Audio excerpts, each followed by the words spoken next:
Mimi ni mkaanji wa Dhiba na hii mto ya Dhiba imevunja kingo, kila kitu imechukua kila kitu. Kwa hivyo mtu akiwa Kakongo hawezi kwenda town kununua kitu, lazima uende kilomita kama 5 ndio access mahali ya kununua. Yurire kumathainya cio tuku yakorwo iri nene muno yatwarithia ni ndu kiguke kiuma barabara kuria musaina arenjete barabara kaga guthondeka wega arikia kumienja mai macio mothe moka matharia nyumba ici makuiro cia migunda as you see nditokena ndi mutugi utuku wa mothe mathaini mathainya ni njiguire mbura yanjiriria kura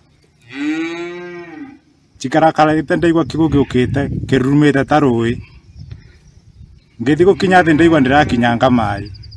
ndaika nini ndaigua nyumba yakwa nini yagwa thi yothe nikoretwo ya kunina andu ake na ya gutunina aingi ni makuite na ni maratwaro ni kiguo riu mwathani ona riu atoragio kiuria baba no tukurie tuurerie ya kirathimo ndugaturerie ya gutunina twone Kathirini Muthoni kana nyina murimi tuikaraga Gakungu no biashara tuhuragira ngurubani riu ni twarigo ni atia tondu tuguthiite kuinuka ni twarigo tukuinukira ku riu ruru ti rwa itheru ni no njugire mundu ro kwenda kuringa akorwo egaite